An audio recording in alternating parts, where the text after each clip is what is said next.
Quote, "Normally, there is nothing of which we are more certain than the feeling of ourself, of our own body. The body appears to us as something autonomous and unitary, marked off distinctly from everything else. The body seems to maintain clear and sharp lines of demarcation. Yet there is one state in which it does not do this. Against all the evidence of his senses, a man who is in love declares that I and you are one. Pathology has also made us acquainted with a great number of states in which the boundary lines between the body and the external world become uncertain, and in which they are actually drawn incorrectly. Further reflection tells us that the adult's body feeling cannot have been the same from the beginning. Originally, the body includes everything. Later, it separates off an external world from itself. Our present bodily feeling is therefore only a shrunken residue of a much more inclusive, indeed an all-embracing feeling, which corresponded to a more intimate bond between the body and the world about it. But have we a right to assume the survival of something that was originally there alongside of what was later derived from it? Undoubtedly." End of quote. This page has been written, you might have recognized something there, have been written by Sigmund Freud after more than 30 years of practice and research in psychoanalysis. Yet I don't know how you heard those words, but you may agree with me that in the first reading, Freud's voice seems to find some echo in Merleau-Ponty's conception of time. As Merleau-Ponty develops notably in his lectures on passivity, development, he says, does not absolutely liquidate what precedes it. Rather, what we surpass is preserved. And this preservation does not imply for Merleau-Ponty that our life is developing along predetermined rails. Rather, Merleau-Ponty says it is always the recommencing of a history by itself. And in particular, according to Merleau-Ponty, I quote, "The child's own body is first perceived by means of that of the parents, in a relation of identification with their bodies. Disappointment, frustration are needed to rupture this unity. Castration for Merleau-Ponty is what allows the reduction of one's body to one's own body." End of quote. Thus, what we name our body is not a given. The reduction of one's body to one's body is a late achievement, and in fact it's never fully and definitely achieved, since the primary identification of one's body with another, here described by Merleau-Ponty, or the originary all-embracing state described by Freud, even if they are forgotten, they are not eradicated, but Merleau-Ponty says they are instituted. Merleau-Ponty characterizes institution by continuation, temporal integration. And for him, bodies are instituted life. In particular, the impersonal functioning of the living body is continued, temporally integrated, instituted into the personal body lived consciously as my own proper body. The impersonal and the personal dimensions of the body form an undividable intermeshing. As a living organism, the body is common. It is the all-embracing flesh which never fully singularizes itself. It is a general body which supports the conscious experience of my own body. And it supports it with a margin of almost impersonal existence to which I entrust the care of keeping me alive. And in this sense, the subject is never an absolute subjectivity. It is always in the impersonal mode of the one. Merleau-Ponty further indicates that what ties together the subjectively lived body and the asubjective living body is what he calls the unconscious. There is, he says, an osmosis between the body's anonymous life and the person's official life.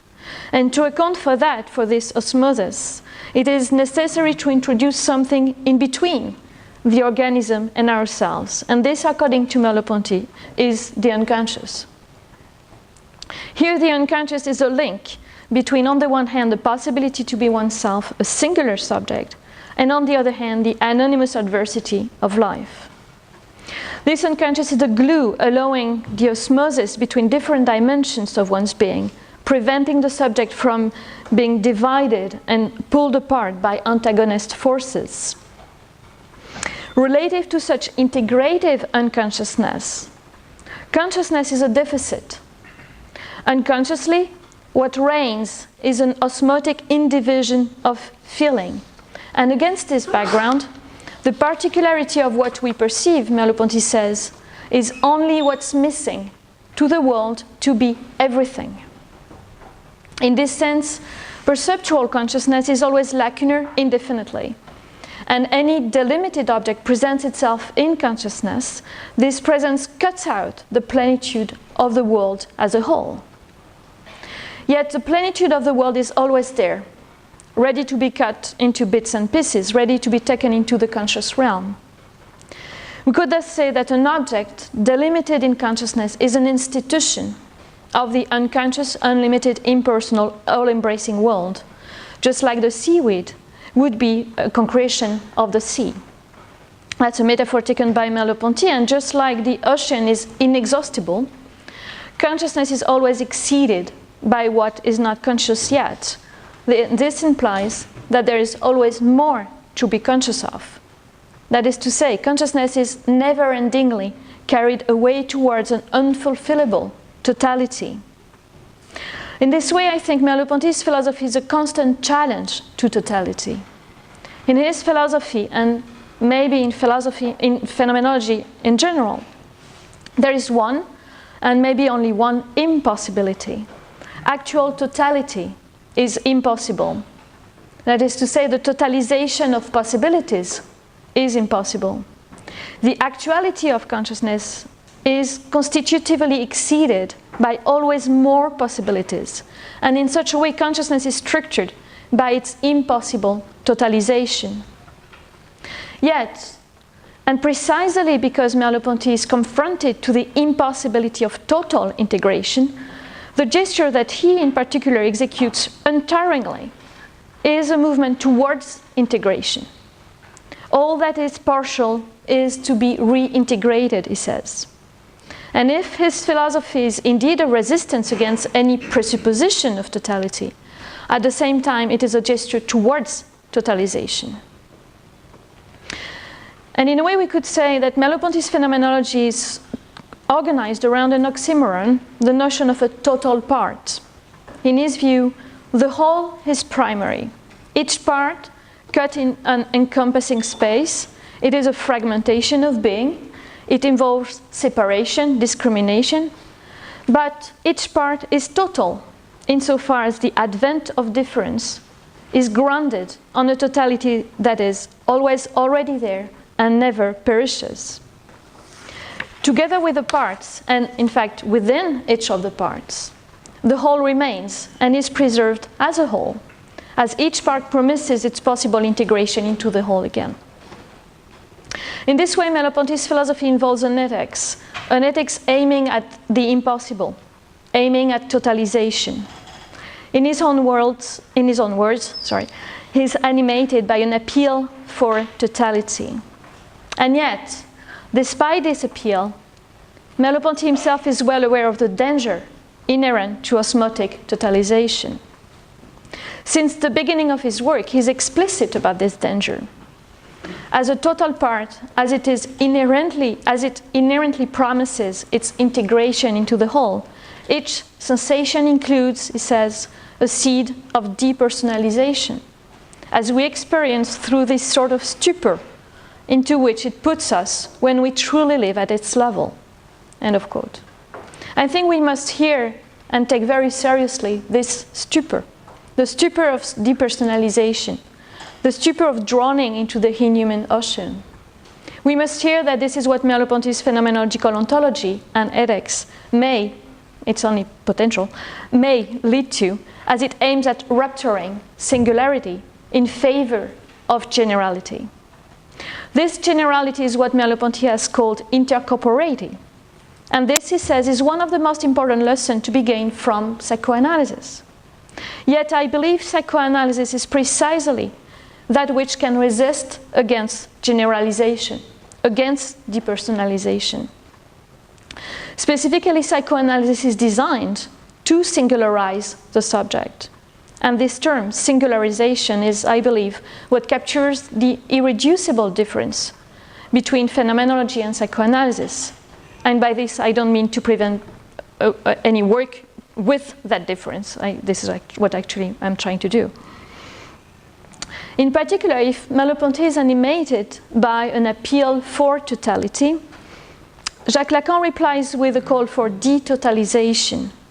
And following his lead, I like to define psychoanalysis as the clinical theory that works specifically with that which resists against the subject's integration into totality. Understood in this framework, the unconscious names a specific manner by which the subject does not compose a wholly unified totality, neither with his own history, nor with his own body, and it does not compose either a wholly unified totality with anyone else, nor with anything else. Both Lacan and Merleau-Ponty would argue that totality is irretrievable. But while Merleau-Ponty orients his philosophy towards always more totalization, on the contrary, Lacan assumes that totality has always been lost already, and that this loss is not a deficit, but precisely what constitutes the subject as a singularity against its integration into a depersonalizing totality. I believe this touches the very core of psychoanalysis insofar as this clinical theory is undetachable from the singularity of the subject. As such, it cannot be coherently held within a theoretical framework which reduces or aims at reducing the singularity of the subject, be it in favor of the universality of the transcendental ego or in favor of the totality of a depersonalized flesh.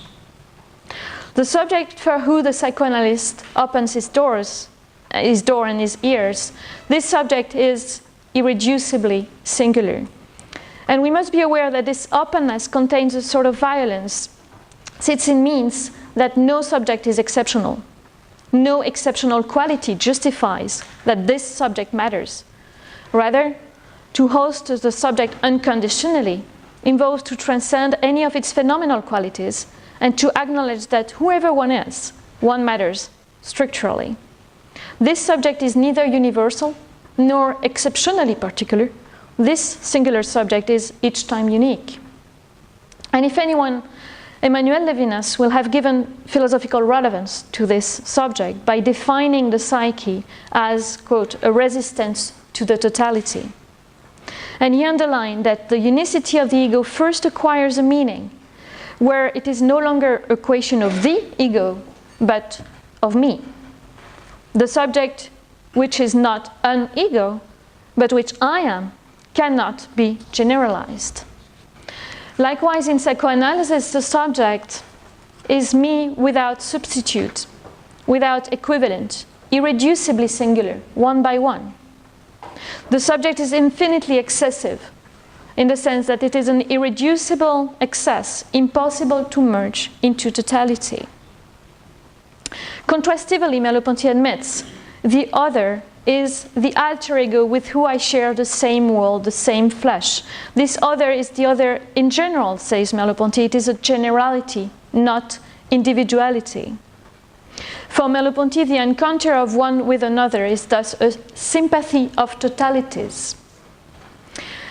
This sympathy of totalities notably occurs through the body, the intercorporeal body, the general body, the impersonal body, the all-encompassing body, the flesh, which characterizes whatever subject, which can be substituted by any other. The sympathy of totalities also happens with speech. Here, for Merleau-Ponty, speech does not come to the body as butter and bread. That's his metaphor again. Speech is not a layer of psychic reality that would be spread over materiality. Rather, speech is a total part of the body is a total part of speech, or rather, speech and the body are total parts of the all-encompassing flesh. And thus, I quote Merleau-Ponty again, if we were to make completely explicit the architectonics of the human body, its ontological framework, we would see that the structure of its mute world is such that all the possibilities of language are already given in it. The whole body is overrun with words as with an invasion. It is henceforth a variant of speech. Just like intercorporeity, the use of language yields another only in general, a notion, says Merleau-Ponty, rather than a presence. And this is so because language is the voice of no one, since it is the very voice of the things, the waves, and the forest. Again, words from Merleau-Ponty. Insofar as language is intertwined with the body, it articulates a mute language into speech. And such language, Merleau-Ponty says, is absolutely universal. Language is everything, he says. Perception itself is structured as a language, says Merleau-Ponty, here quoting explicitly some of the most famous words of Lacan. Yet, Lacan says exactly the opposite. When he says that the unconscious is structured as a language, he thereby specifically and systematically insists on the idea that conscious perception is not structured as a language, and that language imposes discontinuities. Contrary to Merleau-Ponty, and in fact contrary to the widespread idea that a psychoanalyst would reduce everything to language, rather the whole of psychoanalysis has been developed by taking as seriously as possible the fact that language is not everything. Specifically, in psychoanalysis, language is a knife that cuts our bodies out of the impersonal flesh. For Merleau-Ponty, speaking and hearing are indiscernible. Contrastively for Lacan, to speak is to impose a difference, a distance, a space between the speaker and the listener. If we first consider speech in its concreteness, it appears right away that to speak is to break any body-to-body immediate bonding with another. To be a speaking body is thus to work against any smooth integration with another. To speak is to singularize one's body. Whether we like it or not, it imposes on the body to get out of the all-embracing ocean. This can be said with Lacan and with Levinas too. Speaking is necessarily speaking to another, and thus, according to Levinas, as I speak, I necessarily interrupt any discourse in saying it to the one that listens to it, and this other necessarily is situated outside all that which can be included in the most complete discourse. That is true of the discussion I am elaborating at this very moment, says Levinas. My reference to you as interlocutor breaks through my discourse. Against any totalizing discourse, speaking contradicts the very claim to totalize. The very fact of speaking, Emmanuel Levinas says, necessitates and maintains the distance between me and the other, opens and maintains the radical separation which prevents the reconstitution of totality. Thus, to speak is to be singular. It is to be separated from the other. It is to be different and non-indifferent to the other. That is to say, to be singular is to be plural. In this sense, strictly speaking, the body, as we heard already this morning, the body, one body, does not exist. There are only bodies, plural, insofar as singularity involves a process of singularization and therefore the distinction between multiple singularities. In short, bodies are differences, says Jean-Luc Nancy. This is not merely to say that bodies are all different from each other. Rather, specifically, bodies are differences, in the sense that bodies take place at the limit, qua limit. It's not to say that my body starts on this side of the limit and your body starts on that side. Rather, and I think more radically, our bodies start both at once, at the limit, qua limit. Moreover, Nancy describes how this limit is not a given. Bodies are accomplished in a continuous process of singularizing, differentiating, spacing, distancing, estrangement between one and another. As Jean-Luc Nancy again puts it incisively, the body is the plastic material of spacing. And I think this short sentence contains all the needed keywords to define what we name body. The body is material. It's not a delimited space, but a material process of spacing. And as such, it is plastic. The border between one body and another is not fixed once and for all. Now, some of you may find it reassuring to consider that the body Nancy writes about here may be given some scientific confirmation. A lot of what has been presented yesterday and today could be discussed against this background, I believe, but I would just like to add a very quick point on that. I think it is well known by now that the infant is capable of distinguishing a touch that comes from his own hand from a touch that comes from another person's hand.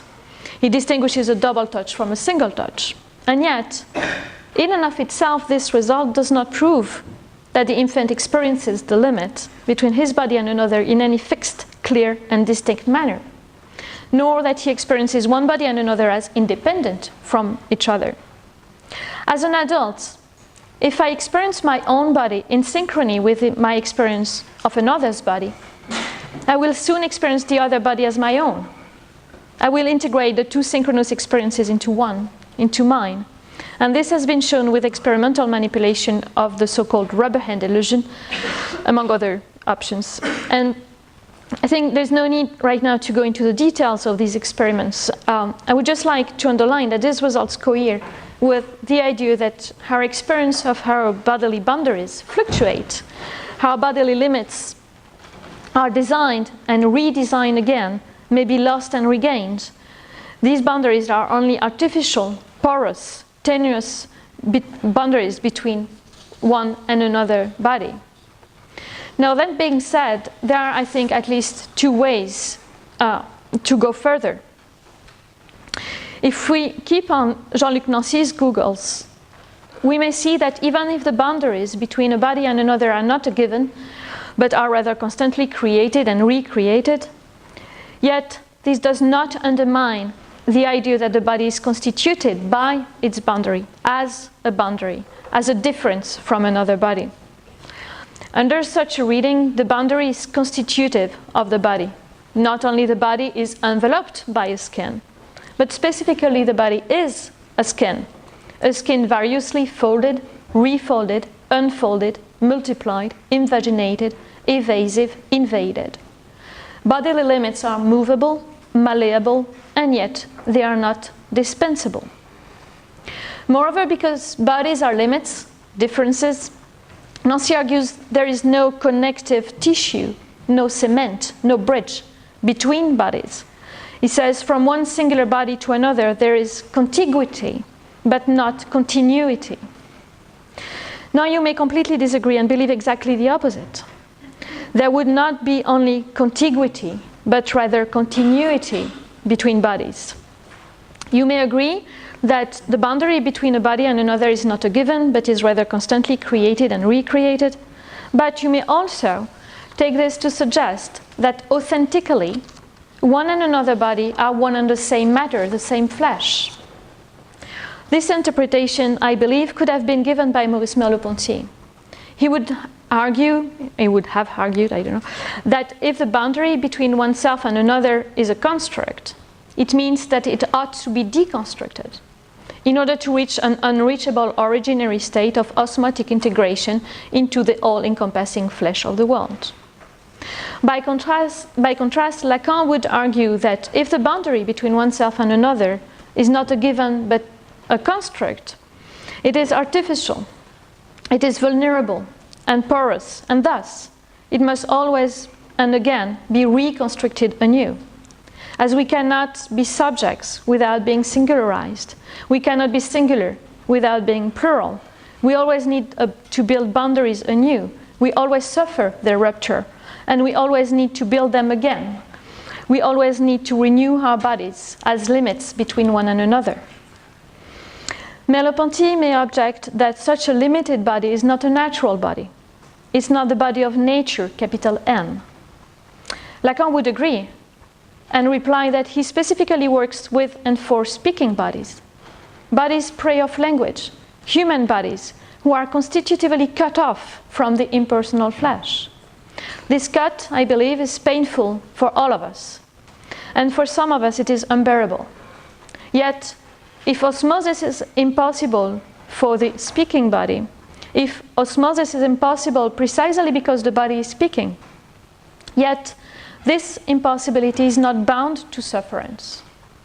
Rather, I think that if one does not take osmosis, totalization, unification, integration as a normative ideal, as a aim to reach, as a task to undertake, if one realizes that one is and needs to be separated, different, unintegrated, disunified, then one may accept to be and to remain singularly plural, unpainfully and talkatively. And I thank you for your attention.